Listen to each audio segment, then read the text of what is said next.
Oh, hi!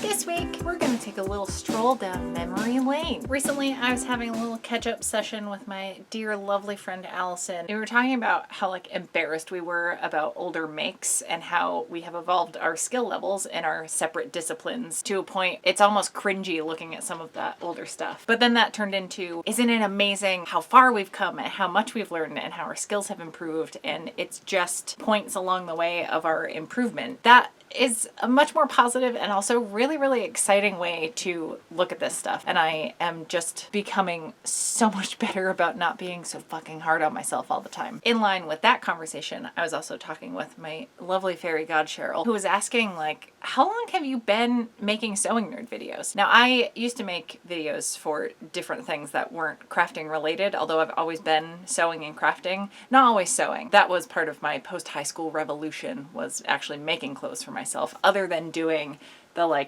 ties up the side as shown on the Crossroads DVD special feature extra thing with Britney Spears and the other castmates. Whatever gets you started on your journey, you know? But anyway, I looked through my old videos and found I've been doing this for 7 years, sewing nerd videos for 7 years. Wow. But also, I have come so far. That is very cool to see. I saw the project I did in that first video and I still have it. Wouldn't you know it? It's been in my mending pile for years because I never wore it because I did a bad job. And this is it. I still like the general look of it, but we're gonna remake an old make because I want this in my closet. God damn it. And it's just not up to my current standards. And that's okay. I know how to make this better now. So I'm gonna try this on, see where there may be fit issues because I haven't worn this in a long time. Bodies change over the years. I'm in my 30s now. It's almost like a different person made this shirt. But yeah, so let's try this on and then I'm gonna show you how I'm gonna make it better. Because listen, just because you made a thing doesn't mean that has to be its final form. You don't have to be stuck with it. You don't have to settle for that being its life if you're not happy with how it came out. That's the fun of refashioning stuff.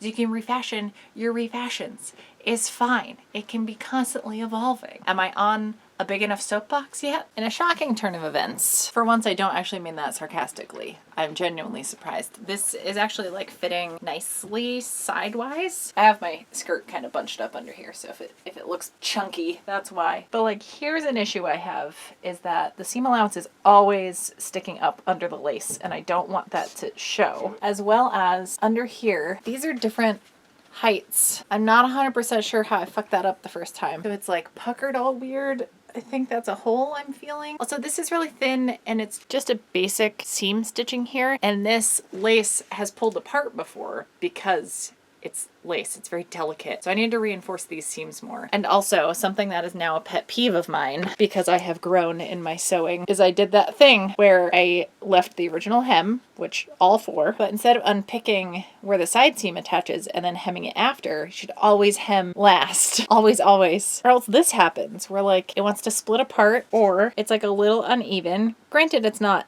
that uneven, but still, I will not allow myself to do this anymore. So on top of redoing the side seams so that they're more well reinforced, because again, I think there's tearing along here, I'm basically taking everything apart and then I'm gonna redo the hems as well. So basically, I'm gonna unpick these side seams, then I'm going to even out whatever's happening here. I may just open this up a little bit more. Yeah, this one is sitting higher somehow. And I just did a bad job doing the seams. I think this side is just longer than this side, but I put the lace down at the same height, or tried to. And then I don't want to eat up any more of this lace, although I still have some, so I could cut another piece. We'll see how it's looking, but I want to at least serge and then use the twin needle or even just any kind of top stitching to keep that seam allowance down on both the back and front. I think I'm gonna have to unpick the back to sort out this whole ordeal and restitch that. I gotta take this apart and see what kind of bones we're working with. I never wear it and it makes me sad. I love this. I love the design on the front. I love how this comes in like it does. I'm really proud of the actual shirt design. It was just not executed well. Kudos to younger me for having dream aesthetic in mind, but just not being able to make the image become reality. But I'm at that point now where I can do that. And that feels pretty damn good. Cheers for self-growth and giving yourself credit for shit, huh? All right, let the endless unpicking commence. I feel like this is how all of my refashions start. But it's also a big part of doing refashions is a lot of seam ripping. Hey, hi, it's been a couple days. My chronic pain has been astronomical. It's not like gone, but it's better. And I just want to make something for myself, and it shouldn't be such a struggle, but it has been. But we're gonna do the thing because it's not that much work, which was weirdly making me think this was a bad video idea because it wasn't that involved, especially coming off of having made 6 fucking garments in a week again. I think it's good for all of us to take a little breather. So my initial plan was just to kind of redo all the seams and keep it kind of as is. But I remembered, like, part of the problem and why the seams were breaking before is there was some strain, like, on the shoulders, because that's where there's the most movement. That is also where I hurt very badly. So that is a bad motion to do right now. I have been mulling over some ideas for a battle plan. I think because I just filmed a whole bit where I kept holding lace up in front of me and there was no distinguishing any part of it from any other part of it because it's sheer fabric. So the fuck. I'm gonna bring all my shit over to my fancy new cutting area and we will lay it out and I will try to explain where my head's at. All right, hopefully you can actually see what I'm doing. One thing I noticed is that like the armholes were different and I think that these top corners are different heights. So I will even those out and just double check they're like actually the same length. And all I'm doing to check that is folding this over so that both sides are lined up from the hemmed edge at the bottom of the shirt, and there is a little bit of a discrepancy between these two. So I'm just gonna trim it with my rotary cutter. So that's one evened out. I'm gonna double check this one. Okay, so that's one issue resolved, is that they were different heights. I think I cut this on my dress form and just kind of eyeballed it. Okay, so here's the lace. And I think similarly, like some of this needs to be squared out better. In addition to evening some of this out, I have 2 ideas for how to give myself more wiggle room with the shoulder area. Now, a lot of like dressy shirts, like, you know, typical button up dress shirt, there's like a pleat here to give some room here. Actually, it's not usually in the yoke part, it's like the top of the back. I'm debating between that, though I don't think I'm gonna like having multiple layers of lace bunched up like this. I don't like this look. So alternatively, reshaping the sides to taper in like a racer back. Okay, so this is the front. This is pretty even. I'm not gonna worry about recutting the neck hole. I think that's close enough. This down here is bonkers, but I'm only keeping the center bit anyway. So if it wasn't for the fact I'm basically doing a racer back, I would just cut a whole new piece of this. I'm gonna start with evening everything out so that it's all mirrored to begin with. Oh shit. Whoops. It's so funny. There's totally like a new cutting mat smell. Okay, there we go. That's better. So yeah, I think I'm just gonna taper it and bring it back down straight like that. Let's give it a little try on. So the front pretty much looks the same, and then it's gonna start to taper back like this. I think I'm okay with that. I think I'm all right, and I believe that that will fix the issues. And weird, it's all even now. Add this to the scrap bin for Bert's toys and such. Get this back over to the sewing machine, and then we're gonna have a wearable shirt. What an idea. Okay, we're back over here. I even rethreaded my serger with the proper color cones. Also, drink water, kids. All right, stitching time.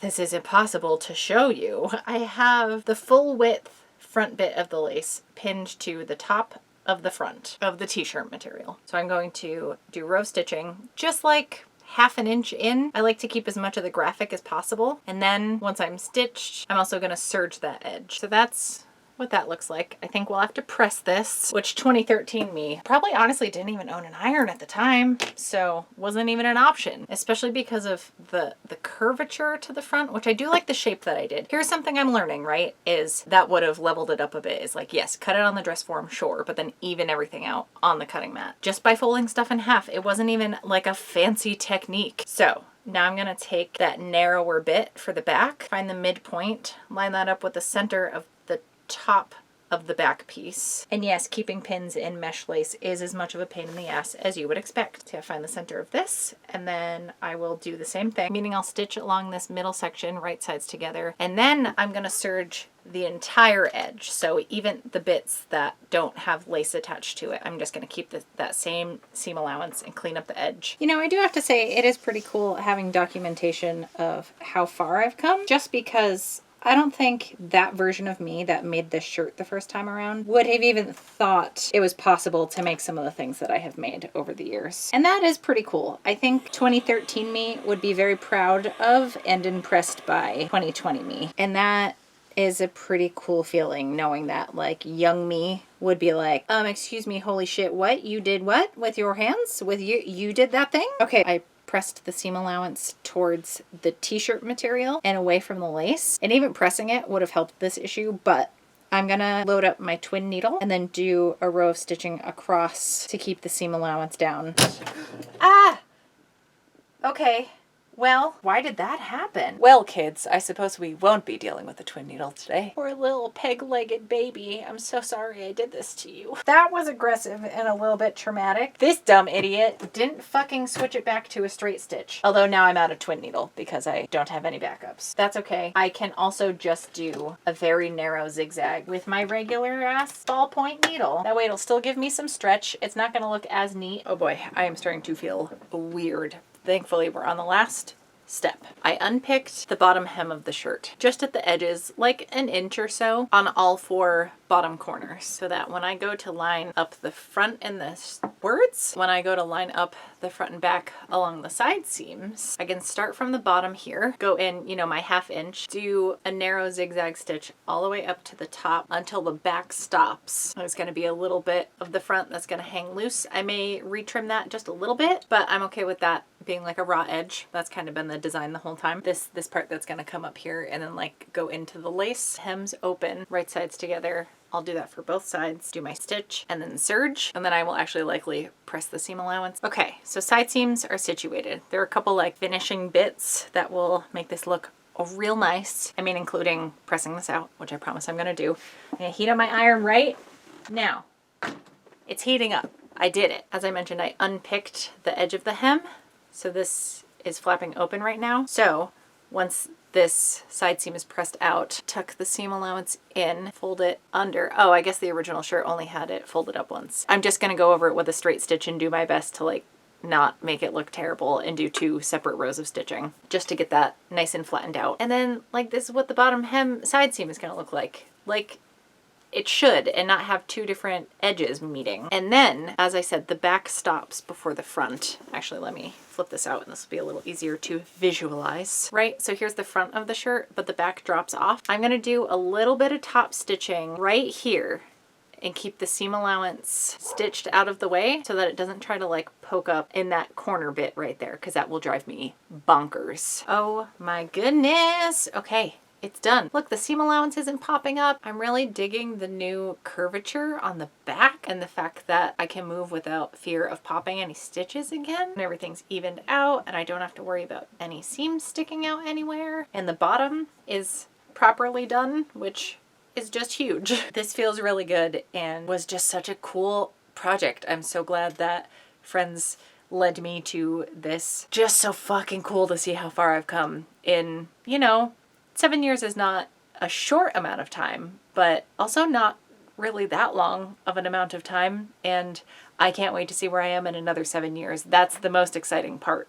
Ugh, practicing stuff like this is like setting up future me for more success, and that feels really good. As far as being supportive, I mean, I have no words for how much I appreciate all of my patrons. You are all incredible, and I really, really appreciate you deciding that I am worth funding projects for and letting me try to live out my dream, even in a part-time capacity. It's something I will never have words for, and that is why I am always fumbling over how to say thank you at this part. But I hope you'll know how much you mean to me. And I truly mean it, for like every single tier, for no matter what length of time. It all means the world to me that you care that hard about me getting to do my thing. Speaking of remaking things and acknowledging how much you've improved, and even just stylistic differences, for my Black creator recommendation this week, there is a fabulous woman whose channel name is She Meets City. She's an illustrator and she has an Etsy shop. I started following her studio vlogs, and she recently, I think like sometime in June, put out a video remaking art from 2 years ago. It's really cool seeing the difference, because I have been following her for probably coming up on 2 years. So I've seen the evolution bit by bit, you know, but I wouldn't have realized how different her artwork is now versus then because I've kind of been there the whole time. So if you're interested in illustrator work, studio vlogs, apartment overhauls, she just did this huge renovation in her house to better suit her business needs into her apartment. It made me feel better about how frequently I like overhaul my workspace because I feel like it happens all the time. As for me, I think I'm gonna go lay down on a heating pad because I'm feeling a little woozy. If you want links to my Etsy or like my Patreon or anything else I mentioned, I will put all of that in the description below. And I will see you all back here with another video next Friday. Thank you so much for hanging out. Look at me trying to be a fucking adult about things. Weird.